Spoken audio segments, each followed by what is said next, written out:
बाबरी मस्जिद के केस में भी और ज्ञानवापी के केस में भी कई बार हो चुका है। आरएसएस का सबसे बड़ा एजेंडा है कि हमारा भारत का संविधान जला के खत्म करके मनुस्मृति लागू करनी चाहिए।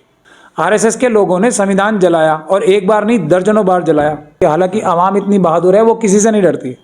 पीसफुल प्रोटेस्ट करके सीए एनआरसी के टाइम पे दिखा दिया पूरी दुनिया को कि हमारी ख्वातीन और हमारे जो लोग हैं वो डर नहीं रहे किसी से। यहाँ ज्ञानवापी में भी लोगों ने दिखा दिया। तो आवाम बिल्कुल ईमान वाली है, ज्यादातर आवाम बहादुर है। उसको ये जहर बुज़दिली का डालने की कोशिश हमारी क़यादत कर रही है। तंजीमें बनी है, इनकी क़यादत ही तो गलती कर रही है। सिर्फ इस क़यादत को या तो दुरुस्त करें या इनको तब्दील करें। तब भी मैंने कहा था मुझे आप लोगों ने रखा क्यों है इसमें पर्सनल लॉ बोर्ड में, वकील समझ के ही तो रखा है। और मुझे आप केस की फाइल नहीं देते।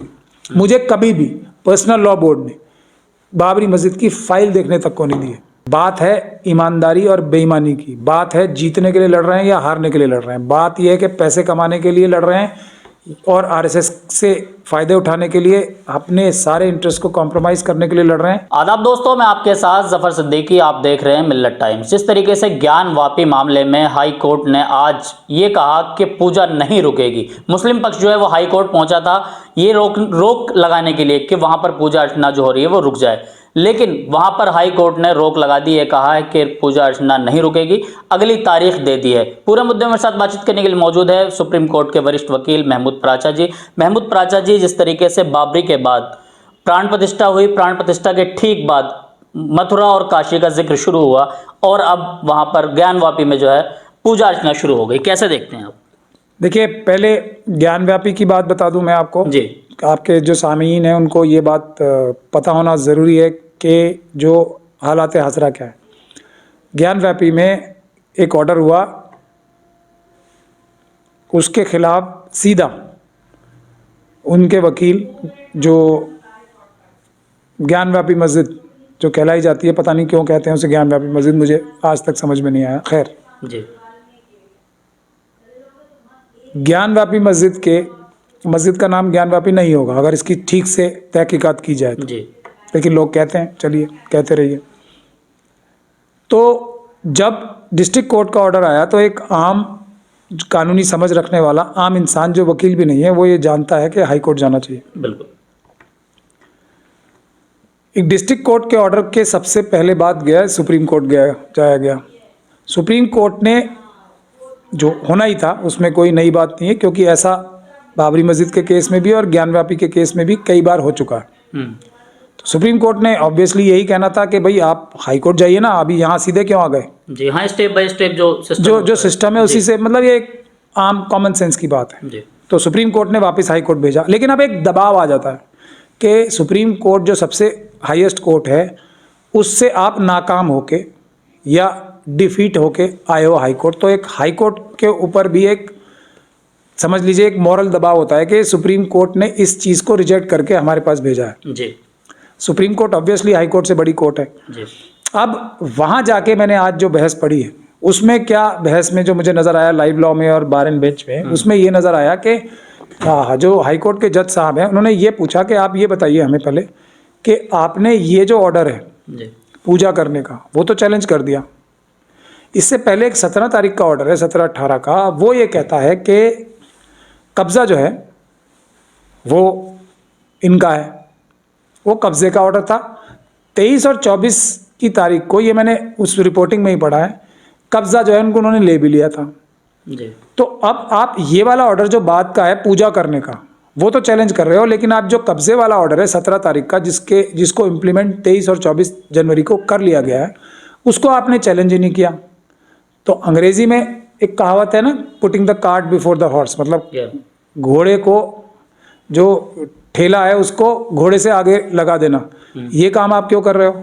तो फिर वो वापस 6 तारीख की डेट हमने ही मांगी, जो मस्जिद के लोग हैं उन्होंने मांगी कि हमें टाइम दे दीजिए, हम अपनी इस गलती को सुधार लें। अब जो मस्जिद का केस है और मस्जिदों के केस हैं जी, क्या ये गलतियां सुधारने के लिए हैं, सीखने के लिए हैं? ऐसा तो है नहीं कि इनको कोई नौसिखिया वकील लड़ रहे हैं, या ये गलतियां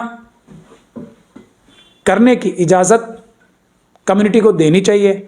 ये कुछ सीरियस सवाल हैं जिस पे हम सब लोग जब तक सर जोड़ के बैठ के नहीं सोचेंगे, जब तक इन चीज़ों का अंजाम वही होना है जो एक सबसे बड़े वकील इस कैंप के जो हैं वो बोल भी चुके हैं कि हम सब केस जीतने के लिए नहीं लड़ते, कुछ केस हम हारने के लिए भी लड़ते हैं। और हमने अमूमन ये देखा है कि ये सारे केसेस हम हारे ही जी। हैं। तो क्या ये केस हारने के लिए ही लड़े जा रहे हैं? तो इन सब चीज़ों पे जब तक एक गुफ्तगू नहीं होगी, इस पे बैठ के सर जोड़ के सब बात करके इसका रास्ता नहीं तलाशेंगे, मैं नहीं समझता इस अंधियारे में कोई रोशनी की किरण नजर आएगी। जहां तक आपने मथुरा का केस, जी आप वहाँ के ईदगाह के वकील भी हैं। मथुरा की ईदगाह के वकील मैं हूँ, जी। जो बेसिक बुनियादी वकील मैं हूँ वहाँ की इंतजामिया कमेटी की। तो वहाँ भी सर्वे का एक ऑर्डर हुआ, जी हाई कोर्ट से हुआ, हम लोगों ने सुप्रीम कोर्ट से उस पर स्टे लिया। जाहिर है आराम से तो मिल नहीं गया होगा, जी जी पर हम लोगों की क्योंकि मंशा जीतने की है, हम लोगों की किया कोशिश, आपने वहाँ पर? हमने कोशिश, मतलब हम हारने के लिए केस नहीं ली, जीतने के लिए केस लड़ रहे हैं। तो इन्हीं हालात में यही सब तो हैं, वही सुप्रीम कोर्ट है, वही हाई कोर्ट है, वही सारा निज़ाम वही है, वही वकील हैं उस केस में भी, बल्कि हमारे केस में और भी ज़्यादा वकील हैं। जी हमारे केस में तो 22-23 पार्टीज जो हमारे खिलाफ खड़ी की कर रखी हैं, उसमें 22-23 तरह के वकील आते हैं। सुप्रीम कोर्ट से लेके और हाई कोर्ट तक एक से बढ़कर एक धुरंधर 23 ग्रुप ऑफ वकील आते हैं हमारे खिलाफ। जी लेकिन हमारी मंशा और कोशिश जीतने की है, फतेह और शिकस्त अल्लाह के हाथ में है। बेशक। तो हमने जब स्टे ले लिया तो उसकी अगली डेट पे जब उन्हें जवाब फाइल करना था सामने वाली पार्टी को, तो उन्होंने टाइम लिया सुप्रीम कोर्ट में आके और ये बोला कि अभी हम तैयार नहीं हैं, हमारे जवाब तैयार नहीं है, तो हमें टाइम दे दीजिए। तो हमें स्टे जो है अप्रैल तक का मिल गया, जी अप्रैल के पहले हफ्ते। तो ये फ़र्क है चीज़ों को लड़ने में। अब इससे एक चीज़ और आपके जो दर्शक और सामीन हैं उनको पता होना ज़रूरी है कि इस केस के लिए भी हमारी जो क्लाइंट्स हैं उनके ऊपर पूरी ताकत लगाई जा रही है कि किसी तरीके से ये केस प्राचा साहब को हटा दिया जाए इसमें से, और ये काम हमारी तंजीमों के लोग ही कर रहे हैं। ईदगाह वाले केस ईद वाले केस से भी प्राचा साहब को किसी भी तरीके से हटा दिया जाए। हर तरह के लालच और दबाव बनाए जा रहे हैं ईदगाह कमेटी के ऊपर। वजह क्या है महमूद प्राचा जी, मतलब आपको हटाने की क्या वजह है? मतलब क्योंकि आप भी मुस्लिम कम्युनिटी से आते हैं और मुस्लिम कम्युनिटी ही आपको क्यों हटाना चाह रही है? और जबकि मेरा रिकॉर्ड जो है जी वो अल्लाह के हुक्म से इन केसेस में बहुत अच्छा है, हाँ काफ़ी केसेस लड़े हमने देखा, आपने दिल्ली दंगों में भी काफ़ी केसेस और देखा। काफ़ी केसेस नहीं, ज़्यादातर केसेस जीते हम। जी जी बिल्कुल। और जो सामने वाली टीम है वो ज़्यादातर नहीं, सारे के सारी है। तो मेरे अंदर ऐसी कौन सी कमी या कोताही है, और मैं पैसे भी नहीं ले रहा हूँ, जी और कम से कम उतने पैसे तो कभी नहीं लूँगा अगर ये लोग मुझे पैसे देने भी लगे, जितने और वकील ले रहे जितने करोड़ों रुपये और वकीलों के ऊपर खर्च कर रहे हैं। हैं। अच्छा प्राचा तो जी, क्या क्या कमी है, ये भी आपके जो दर्शक हैं और जो मुस्लिम कम्युनिटी के लोग हैं, जो ईमानदार लोग हैं, उनको सोचना पड़ेगा। ये कुछ बुनियादी सवाल हैं जिनके ऊपर नज़र-ए-सानी अगर नहीं की गई तो नुकसान होता रहेगा और बार बार होता रहेगा। प्राचा जी जिस तरीके से ज्ञानवापी का मामला आया तो असदुद्दीन ओवैसी उन्होंने एक बयान दिया कि दोबारा 6 दिसंबर हो सकता है, तो क्या लग रहा है कि ऐसा कुछ मुमकिन है कि ज्ञानवापी के साथ ऐसा कुछ होगा जैसे बाबरी में हुआ? इस वक्त जी मुस्लिम कम्युनिटी को अच्छे से अच्छे जो इनके पास लीगल ब्रेन्स हैं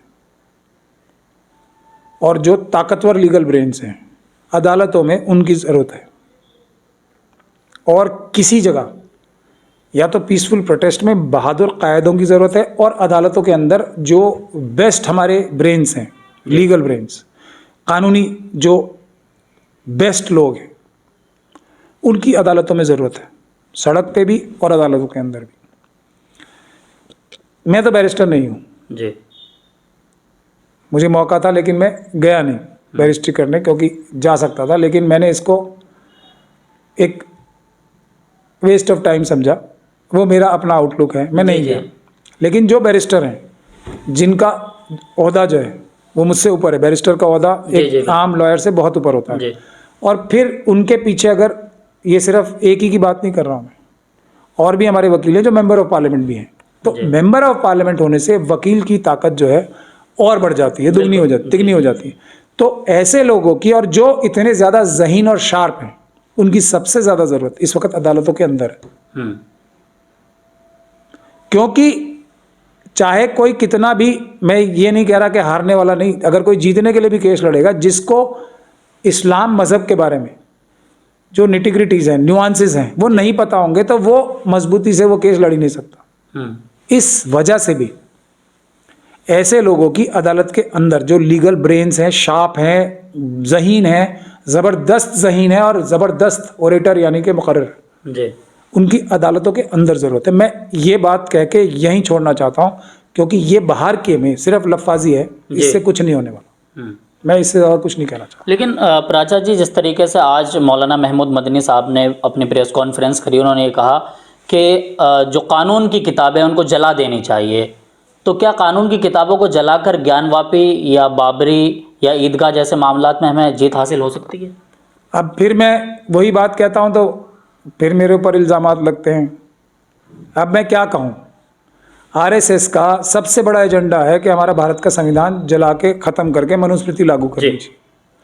भारत का संविधान आरएसएस की अलग अलग तंजीमों ने अलग अलग टाइम पे जलाया है और उसकी सख्त कानूनी कार्रवाई एक पार्लियामेंट स्ट्रीट के और दूसरी जगहों पे हम लोग कर रहे हैं, जिसमें आरएसएस की बड़ी बड़ी तंजीमें मुलजिम बन रही हैं। अब जो भी इंसान संविधान को, जो इस मुल्क के हर एक मजलूम को इंसाफ और बराबरी का हक दिलाने का सबसे बड़ा डॉक्यूमेंट है, उसको जलाने की बात करता है, वो आरएसएस का दोस्त, अगर दलाल नहीं तो दोस्त तो है ही कम से कम, या उसकी आइडियोलॉजी का है। अब मैं दलाल भी नहीं कहूँ तो क्या कहूँ बताइए, दोस्ती कहूँ या उसका हम ख्याल कहूँ, क्या कहूँ? जो कमज़ोर तबके हैं उनकी हिफाजत ही संविधान कर रहा है, जैसे भी कर रहा है। संविधान पे हम पूरा अमल नहीं कर पा रहे या उसका हम पूरा इस्तेमाल नहीं कर पा रहे, वो एक दीगर बात है, लेकिन उसी को जला दें, संविधान हटा देते हैं, फिर क्या होगा? उससे हमारी हिफाजत हो जाएगी। तो ये इतने ज़हीन लोग जब ऐसी बातें करते हैं जो कि आरएसएस चाहती है, हो इस बात को तो तुरंत आरएसएस और ये दोनों मिलके भी करेंगे तो और नंबर्स बढ़ जाएंगे। तो हासिल क्या होगा उससे? आरएसएस ये चाहती है कि जो संवैधानिक व्यवस्था है हमारी, आईनी जो निज़ाम है, उसके ऊपर लोग शक करने लगे, उसके ऊपर से यकीन हट जाए, तो फिर वो कहेंगे भाई ये बेकारी डॉक्यूमेंट है। हम भी कह रहे होंगे, जो संविधानिक के और बाबा साहब के मानने वाले लोग हैं वो भी कह रहे होंगे बेकार डॉक्यूमेंट है, और वो तो कह ही रहे हैं। तो अंजाम क्या होगा? ये हट जाएगा और मनुस्मृति आ जाएगी, फिर सारे हकूक मनुस्मृति से ज़रूर मिल जाएंगे, ऐसा इनका मानना है, तो यही करेंगे। लेकिन प्राचा जी, जैसा आपने कहा कि ये आरएसएस जो है संविधान को जलाना चाहती है, ठीक है, तो क्या आरएसएस का मुंह और मौलाना मदनी की ज़बान एक जगह काम कर रही है? इसका मतलब देखिए, आरएसएस के, मैं आपको एग्जांपल दे रहा हूँ ना, अभी उसका 3 दिन पहले भी पटियाला हाउस कोर्ट में केस था। पार्लियामेंट स्ट्रीट की जो डीसीपी का ऑफिस है उसके बाहर ही संविधान जलाया गया था जी। मैं अपना ओपिनियन क्यों दूं? मैं अपना ओपिनियन नहीं दे रहा ना, मैं तो आपको फैक्ट्स, तथ्य बता रहा हूँ, जो वाकया है वो बता रहा हूँ। आरएसएस के लोगों ने संविधान जलाया, और एक बार नहीं दर्जनों बार जलाया। ये उसको जलाने की बात कर रहे हैं। अब पुट 2 and 2 टुगेदर, इससे ज़्यादा मैं क्या बोलूँ? मौलाना मदनी ने तो ये कहा ना, मतलब कानून की किताबें, क्या पता वो संविधान को ना कह रहे हो, मतलब वो मस्जिद की हमदर्दी में उन्होंने शायद ऐसा बोला हो, क्योंकि 1991 जो एक्ट बनाया, वर्कशीट जो एक्ट है बना हुआ ऑलरेडी, कि भाई किसी भी धर्मस्थल जो 1947 से पहले की बनी उनके साथ छेड़छाड़ ना की जाए। हर एक कानून की बुनियादी जो डॉक्यूमेंट है ना जी, बुनियादी डॉक्यूमेंट, वो संविधान है जी। हर एक कानून संविधान की रूह से बनता है, और जो संविधान के खिलाफ कानून होगा उसको सुप्रीम कोर्ट या हाई कोर्ट ख़त्म कर सकते हैं, जो संविधान की हिसाब से नहीं होगा कानून। तो बुनियादी सबसे बड़ा कानूनी डॉक्यूमेंट संविधान ही तो है। तो संविधान को ही जलाने की बात तो हो रही है। क्या अगर 2 ही चीज़ें हो सकती हैं, या तो इनको इतनी समझ नहीं है तो बोलते क्यों इस बारे में, और अगर समझ है तो संविधान जलाने की बात क्यों कर रहे हैं? वही तो आरएसएस कर रही है, वही ये कर रहे हैं। अब इसके अलावा मैं क्या कहूँ? मुझे मेहरबानी करके आपके कमेंट बॉक्स में लिख के बताएं उसके बारे में, तो मैं इनके बारे में क्या कहना शुरू करूँ वो मुझे बताएं। जो आपके दर्शक बोलेंगे मैं अपने आप को दुरुस्त करके वो बोलना शुरू करूँ, क्योंकि मिल्लत टाइम्स पे इनके चाहने वाले भी बहुत देखते हैं। मुझे मेहरबानी करके ये बता दें, आरएसएस भी संविधान जलाना चाहती है, ये भी कानून जलाना चाहते हैं, तो इनको क्या कहा जाए? मैं कैसे अपने जो ख्यालात का इजहार करूं, उन्हीं लफ्ज़ों में करूंगा जो आप इनके फॉलोअर्स, जो इनके अंधभक्त हैं, वो मुझे गाइड कर दें। इसमें मैं पढ़ूंगा सारे आपके कमेंट्स। क्या कहूं मैं इनके बारे में? प्राचा जी का आखिरी सवाल होगा कि कैसे लड़ाई लड़ी जाएगी, क्योंकि बाबरी हार गए हैं, क्या ज्ञानवापी का भी वही रिजल्ट आएगा क्या मथुरा जो ईदगाह की लड़ाई चल रही है, क्या उसका भी ऐसा ही रिजल्ट आएगा? क्या बार बार इस तरीके से जो कोर्ट की अवहेलना कह सकते हैं कि की जा रही है, क्या ऐसा होता रहेगा? यस की लड़ाई किस तरीके से, क्या रास्ता निकलेगा? क्या मुस्लिम रहनुमा भी, अगर मतलब आप ये कह रहे हैं कि भाई आरएसएस की जबान बोल रहे हैं, तो आखिर कौन लड़ेगा इसकी लड़ाई? आवाम लड़ेगी।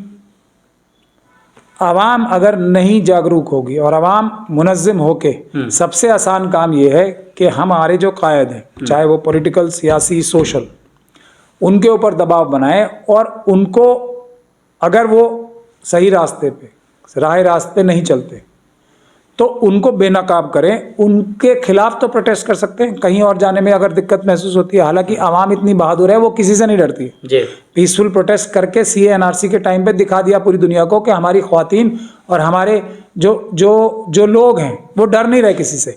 ज्ञान व्यापी में जो आज हजारों लोगों ने नमाज पढ़ी, जी। वो मस्जिद अक्सा का जो वाकया चल रहा है वहाँ भी लोग कोई बंदूक की गोली से या ज़ायनिस्ट ताकतों से डर रहे हैं क्या? नहीं, वो जज्बा यहाँ ज्ञान व्यापी में भी लोगों ने दिखा दिया। तो आवाम बिल्कुल ईमान वाली है, ज़्यादातर आवाम बहादुर है। उसको ये जहर बुज़दिली का डालने की कोशिश हमारी क़यादत कर रही है, जिससे आज़ाद हो जाए आवाम, तो फिर आधी मुश्किलें तो दूर हो जाएंगी। उसके बाद सिर्फ एक डायरेक्शन देने के लिए कुछ लोग चाहिए, एक क़यादत चाहिए, उसके बाद सब ठीक हो जाएगा। तो मेरा आवाम से यही है फार्मूले के तौर पे कि इन क़यादतों को, और मेरा मकसद सिर्फ ये है कि ये इतनी बड़ी बड़ी तंजीमें हैं, इनके बुज़ुर्गों ने, इनके ऊपर वालों ने, जो पहले लोग रहे हैं इनमें, हमारे खुद के बुज़ुर्ग इनमें रहे हैं। मेरे दादा जमीयत में जनरल सेक्रेटरी थे। जी, तो उन लोगों की खून पसीने की कमाई से ये जो तंजीमें बनी हैं, इनकी क़यादत ही तो गलती कर रही है। सिर्फ इस क़यादत को या तो दुरुस्त करें या इनको तब्दील करें, फिर ये तंजीमें ही हमारे मुल्क की सारी समस्याओं को, हर मजलूम तबके की समस्याओं को हल करने में कामयाब हो जाएंगी, सक्षम हैं।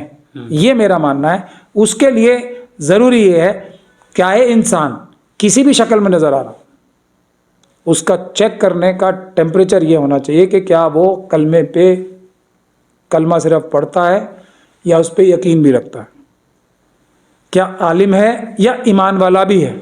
जी, बगैर ईमान के आलिम तो कोई भी हो सकता है, ज़ायनिस्ट भी हो सकता है, आरएसएस का भी ऐसे ऐसे आलिम आरएसएस ने और जो यहूदी या ज़ायनिज़्म है उनमें पैदा किए गए, आज से नहीं, हिस्ट्री में पैदा किए गए, जो हमसे ज़्यादा हमारे मज़हब का मुताला करते हैं।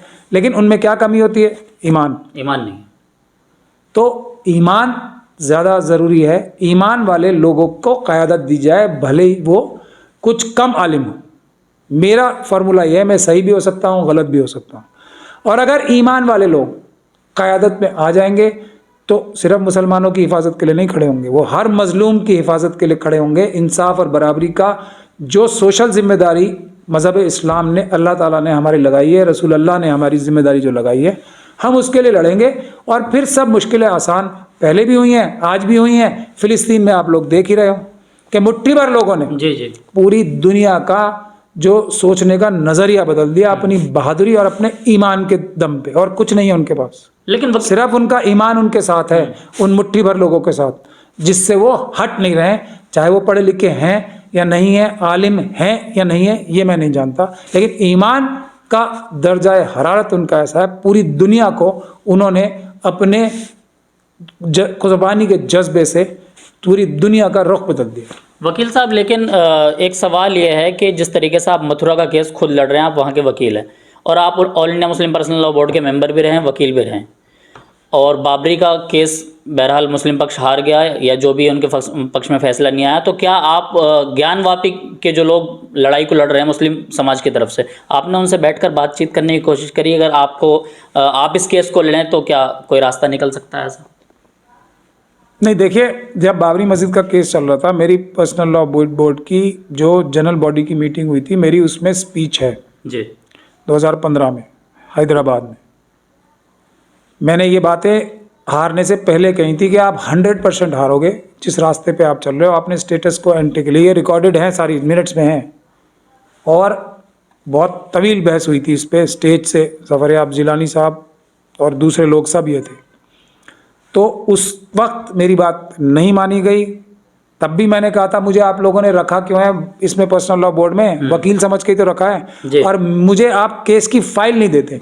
मुझे कभी भी पर्सनल लॉ बोर्ड ने बाबरी मस्जिद की फाइल देखने तक को नहीं दी है। अच्छा, ये हकीकत है, और ये मिनट्स ऑफ द मीटिंग में 2015 के पब्लिक डोमेन में आप जाके देख सकते हैं। तो बात यह है कि कोई मेरे पास कोई बहुत ज़्यादा आला दिमाग नहीं है। जी, बात है ईमानदारी और बेईमानी की, बात है जीतने के लिए लड़ रहे हैं या हारने के लिए लड़ रहे हैं, बात यह है कि पैसे कमाने के लिए लड़ रहे हैं और आरएसएस से फ़ायदे उठाने के लिए अपने सारे इंटरेस्ट को कॉम्प्रोमाइज़ करने के लिए लड़ रहे हैं, या आप ईमानदारी से लड़ रहे हैं। इतनी बात है, और कुछ खासियत मेरे अंदर नहीं है। ईमान की बात है, बाकी कुछ नहीं है। और भी वकील हैं मुझसे ज़्यादा ज़हीन वकील भी हैं, लेकिन वो जो कर रहे हैं मैंने आपको बता दिया। और इस रास्ते पे अगर ये चलेगा तो अंजाम तो वही होगा ना, जैसा आप खिचड़ी में देग में जो जो इंग्रेडिएंट डालोगे, नमक ज़्यादा डालोगे तो थोड़ा नमकीन ज़्यादा होगा, नमक कम डालोगे तो नमकीन कम होगा, और अगर मिर्चें ज़्यादा डालोगे तो तीखा ज़्यादा होगा, मिर्चें कम डालोगे तो तीखा। ये तो जो डालोगे वही पाओगे, जो डाला जा रहा है वही पा रहे हैं, और कोई इसमें ज़्यादा दिमाग समझदारी की ज़रूरत नहीं है। हालात मुश्किल हैं, पूरी सारी इंस्टीट्यूशंस कॉम्प्रोमाइज्ड हैं, ये सबको पता है, लेकिन रास्ता संविधान में है, रास्ता संविधान में है। 80% जैसा मैं बार बार कहता हूँ, पीसफुल प्रोटेस्ट के ज़रिए SC ST OBC के लोग हमारे साथ हैं, शेड्यूल कास्ट शेड्यूल ट्राइब और माइनॉरिटीज़ के लोग, OBC के लोग, हम लोगों ने बहुत उनसे जो वो बनाया है आपस में अंडरस्टैंडिंग, वो हमारे साथ हैं। उनकी भी यही तकलीफ़ें परेशानियां हैं। रविदास मंदिर गिराया जा रहा है, वाल्मीकि मंदिर गिराए जा रहे हैं, कितने चर्च गिराए जा रहे हैं, गुरुद्वारों पे अटैक हो रहे हैं, हरमंदिर साहब पे खुद पे अटैक हो गया था। तो हमारी तकलीफ़ें परेशानियां एक हैं। बुद्ध विहार हज़ारों की तादाद में गिराए गए। तो हम लोग एक कॉमन प्लेटफॉर्म पे आके, हम लोग 88% हैं, हम लोग अगर 88% का महाज बना के पीसफुल प्रोटेस्ट करें और अदालत में ईमानदारी से जो भी हमारे बेस्ट ज़हीन लोग हैं उनको ईमानदारी से केस लड़वाएं, तो 80% प्रोटेस्ट पीसफुल प्रोटेस्ट, 20% अदालत में सही तरीके से ईमानदारी से लड़ाई, फतेह हमारी होगी इंशाल्लाह। कभी हार हो ही नहीं सकती, क्योंकि हम लोग सच पे हैं, हम लोग हकीकत पे हैं। ये हकीकत नहीं है जो नज़र आ रही है, ये सच नहीं है जो हो रहा है। तो हमारा काम बहुत आसान है, सिर्फ हम लोगों को ये जो मकड़ जाल में हमें फंसा लिया गया है उससे तोड़ के आगे निकलना। चलिए, बहुत बहुत शुक्रिया। हमारे साथ हैं महमूद पराचा जी, सुप्रीम कोर्ट के वरिष्ठ वकील हैं, all India Muslim personal law board के लीगल टीम में भी रहे हैं, और इन्होंने कहा कि मुझे बाबरी की फाइल तक नहीं दी गई, और ये पहले ही बता चुके थे 2015 में। इन्होंने ऑन रिकॉर्ड ये बात कही है कि मैं पहले ही कह चुका था कि बाबरी वाला केस हारेंगे, जिस तरीके से वो लड़ाई लड़ी जा रही थी। तो ज़रूरत है कि मुस्लिम लोग अपने रहनुमाओं को ठीक करें, मुस्लिम रहनुमा जो है वो सही तरीके से लड़ाई लड़ें, जो कि संविधान के अंदर तमाम चीज़ें हैं। संवैधानिक लड़ाई अगर मजबूती से लड़ी जाएगी तो ही जीत हासिल होगी, नहीं तो अंजाम वही होगा जो 6 दिसंबर 1992 को हुआ। तो आप वीडियो को देखकर क्या कुछ सोचते हैं, कमेंट बॉक्स में अपना ज़रूर दें। देखते रहिए मिल्लत टाइम्स।